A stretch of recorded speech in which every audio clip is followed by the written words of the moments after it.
Spring camps are just wrapping up, and already we're getting questions about the culture in the Texas football program. Since the departure of Mac Brown, the team's had 4 head coaches in less than a decade and a revolving door of assistant coaches on an almost yearly basis.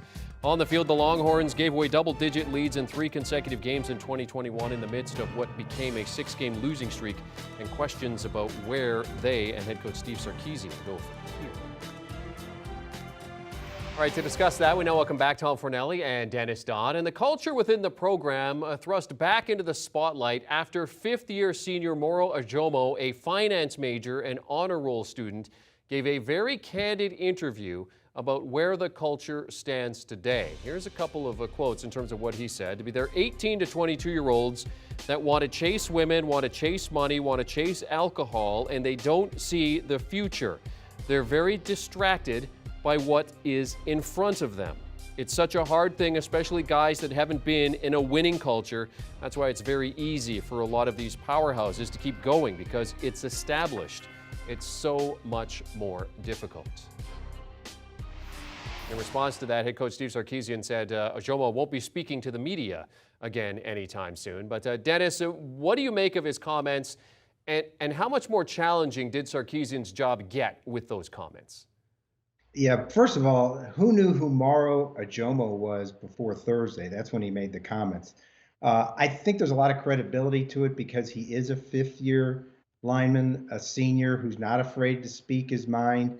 And I will take everybody back to play number 5 of the 2009 season, 2010 BCS championship game, when Colt McCoy hurt his shoulder when Alabama's Marcel Darius tackled him. He never played again. Garrett Gilbert came in.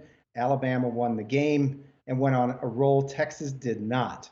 And the question before that, even in 2005 when they won it all, and certainly after 2009, was that Texas was soft. They had it too well there. And when you mention specifically women, alcohol, and money, that cuts to the core. If you're a critic of Texas, do you want to know what's wrong with Texas and why they aren't winning more? There you go. He just articulated it for you. It's great to live in Austin, but there are temptations just like they are anywhere else. But look, let's admit it. Texas has overachieved for the last 15 years. They should be better. And him saying this going out the door, the punishment is, the media doesn't get to talk to him. That doesn't wipe away the problem. And you're right, Steve Sarkisian's job did become harder, first of all, because he lost to Kansas and lost those last 6 games. But if a veteran who's got a degree is articulating these kinds of things in the open, then there's got to be some truth to it. And that's not something you wipe away in one season or 1 week.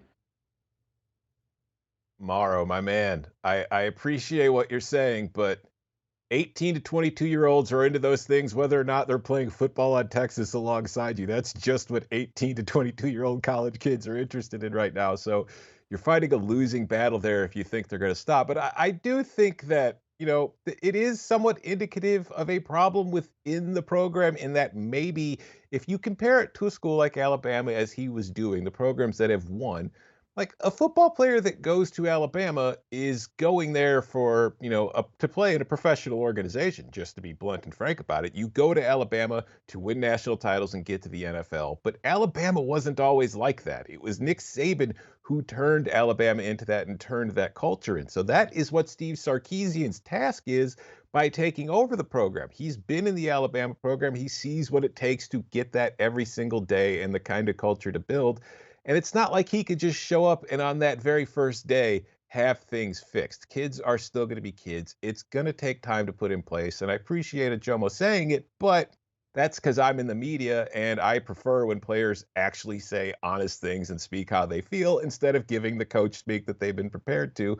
So I don't blame Sarkisian for keeping him away from the media for the rest of the season, because that is probably something that it is better to keep in-house, because, if it is a problem, let's address it, but let's not let everybody know about the problem. So it's just another one of those things where it's like at Texas, every year there's something like this that pops up. And I don't think it's really a problem of the players or the attitudes or the work ethic of some of the players. I think it's just There are way too many cooks in the kitchen at Texas, and there have been for a long time. And the continual turnover and roster churn and coaching turnover has just led to a lack of consistency. So I think that's a much bigger problem than a 19-year-old kid who wanted to go out and have a good time on the weekend. But that's just me.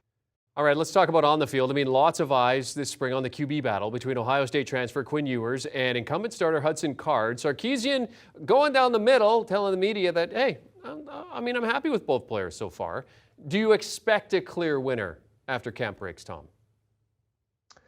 I think there already is a clear winner. I do not expect Texas to announce who that clear winner is for quite a while. I think Quinn Ewers transferring from Ohio State to Texas tells you every single thing you need to know. Hudson Card has been at Texas for over a year. Yeah.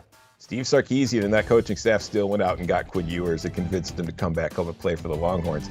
It's just we're seeing the thing that coaches have to do now with the transfer portal.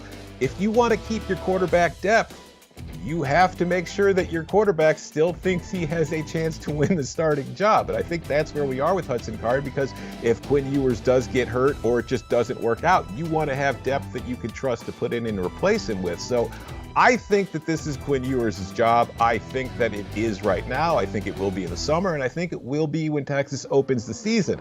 I just think Sarkisian is going to take as long as possible before making that public knowledge, but I think it's already been decided. Yeah, look, we've seen Hudson Card. We know Hudson Card's ceiling. He's a guy who won the job out of camp and gave it up to Casey Thompson. But there's one thing here that few people think about. Hudson Card holds all the cards.